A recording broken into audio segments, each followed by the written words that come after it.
आज हम बात करेंगे एस चंद पब्लिकेशंस की Blackie self learning English series के बारे में, जो क्लास 7th की है। इंग्लिश कोर्स एक्टिविटीज़, इसके कंटेंट के बारे में बात करेंगे तो इसमें पहले रीडिंग कॉम्प्रिहेंशन आपके लिए दिया गया है, जो लेसन 1 से 10 तक है। इसमें लेसन्स हैं जो मोरल्स पे बेस्ड हैं। इसके बाद 11 लेसन से आपकी ग्रामर पोर्शन स्टार्ट हो जाता है।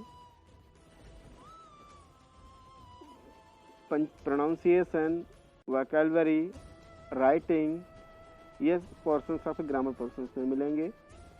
उसके बाद आज हम जिसकी बात करेंगे वो मोरल का लेसन फर्स्ट है, जो इंग्लिश रीडिंग कॉम्प्रिहेंशन में आता है। ये चैप्टर हमारे क्लासिकल डांस के बारे में बताया गया है। जैसे लेसन के नेम से ही पता चल रहा है, classical dance of India, Bharat का शास्त्रीय नाट्य क्या चीज़ है, इसके बारे में हम जानेंगे, पढ़ेंगे। Dance is an old tradition in India. जो नृत्य है वो भारत का सबसे पुराना ट्रेडिशन है, पुराना ही लोक नृत्य है।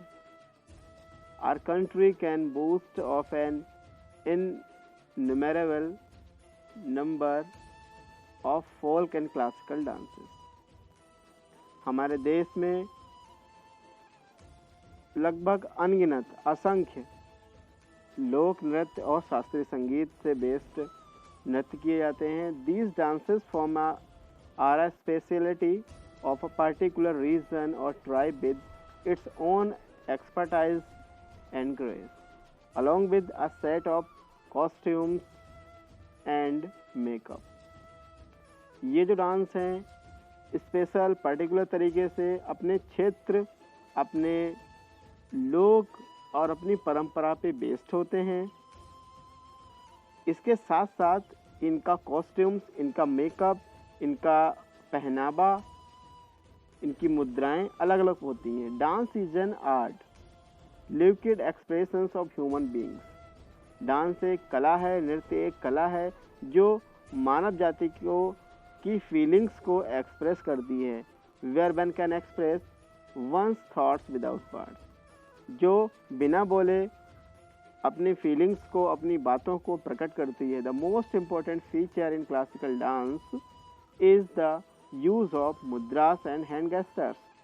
जो सबसे इम्पोर्टेंट फीचर है क्लासिकल डांस का वो मुद्राएं हैं और हाथ के इशारे हैं।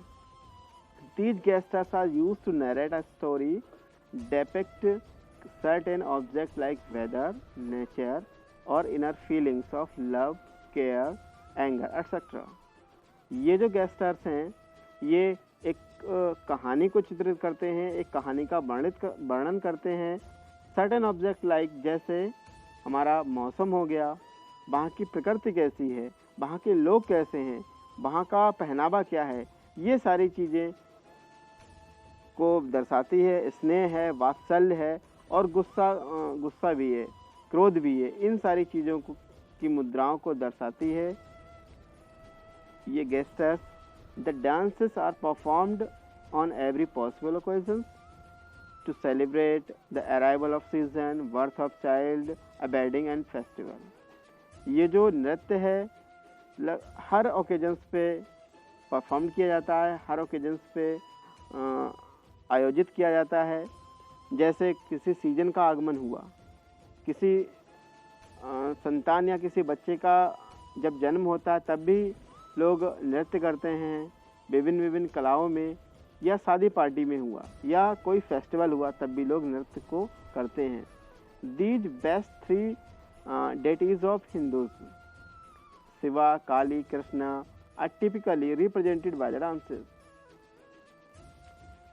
लगभग 3 देवी देवताएं हिंदू में ऐसे हैं जो नृत्य से ही माने जाते हैं, जो नृत्य से ही पूजे जाते हैं। जैसे शिव हो गए, काली, कृष्ण।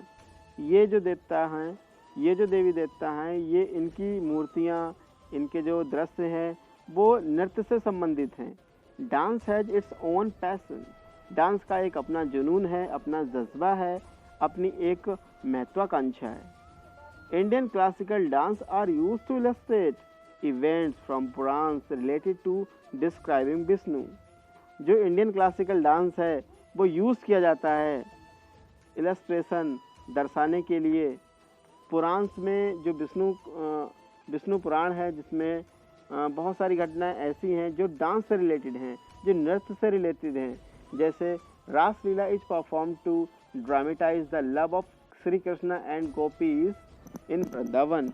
जो रासलीला है वो भी परफॉर्म की जाती है लॉर्ड कृष्णा पे बेस्ड है, जो गोपियों के साथ नृत्य कला का वर्णन करती है, जिसके बारे में हम डिटेल से जानेंगे। इसके बाद में dance are also dedicated to Lord Shiva where the two factors of Lord Shiva are portrayed, Lasya and Tandav. Dances are also dedicated, जो भी नृत्य है ऐसा नृत्य जो शिव के ऊपर बेस्ड है। तो शिव पे बेस्ड नाट्य के दो रूपांतरण होते हैं, दो चित्रण होते हैं, जिसमें लास्य और तांडव महत्वपूर्ण है। लास्य जो है, Lasya is a dance to reveal beauty, grace, love and all tender aspects of experience, where the Tandav is very angry while the image of Lord Shiva and the dance frames it all well। Last dance जो है वो शिव की सुंदरता, उनका स्नेह है, उनका प्यार, इसके बारे में हमें दर्शाता है, जबकि तांडव जो है उनके रौद्र रूप को दर्शाता है। तो ये डांस फ्रेम जो हैं, ये डांस आर्ट्स जो हैं, ये डांस की जो इमेज हैं शिव के दो रूपों को वर्णित करती हैं। In the form of Lord of Dance, Shiva is known as the Nataraj and worshipped by the all dancers। जो भगवान शिव की नृत्य की मूर्ति है, नृत्य की जो फ्रेम है, जिसको नटराज के नाम से जानते हैं, जितने भी नृत्यकारी लोग हैं, नृत्यकारी कलाकार हैं, वो सभी इस नटराज मूर्ति की पूजा करते हैं। Accordingly, in this guys, as Nataraj, he is represented in his triple role as character, preserver and destroyer। ये जो नटराज की मूर्ति है, ये जो नटराज की कला है, ये तीन रूपों को वर्णित करती है, तीन रोल को अदा करती है, जिसमें पहला रोल है क्रिएटर, रचनाकार, दूसरा प्रिजर्वर, रक्षक, और तीसरा डिस्ट्रॉयर, विनाशक। जिनकी तीन कलाएं हैं, रचनाकार, रक्षक और विनाशक। Shiv as a dancing figure first appeared in the Indian stone temple sculpture in the 5th and 6th centuries। Shiva as dancing figure first appeared। Shiv का सबसे पहला जो नृत्य मूर्ति है वो स्टोन टेम्पल्स में ही दिखाई गई थी, जो लगभग 5th या 6th सेंचुरीज में आई थी।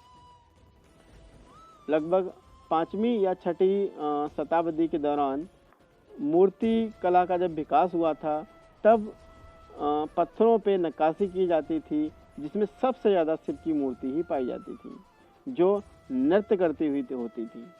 One of the earliest known as the Nataraja art work has been found in the archaeological sites of the Asanpat village in Orissa, जिसमें पुरातत्व विभाग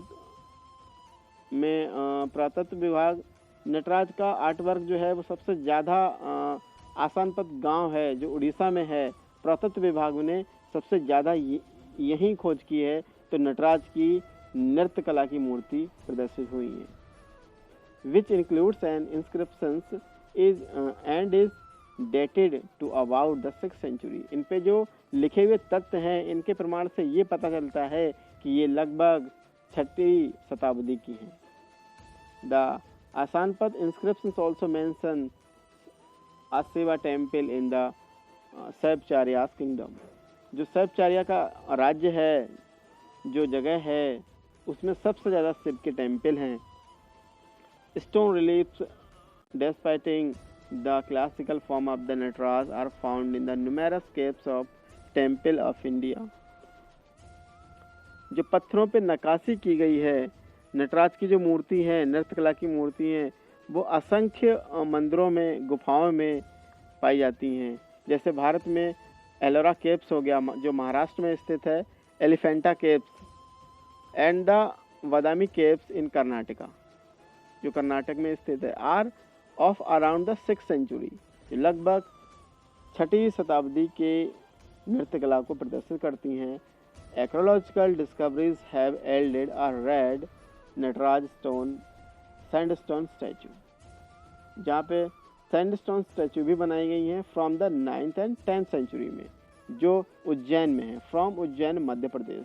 now house in the Gwalior archaeological museum, जो इस समय ग्वालियर के पुरातत्व विभाग के म्यूजियम में रखी हुई है।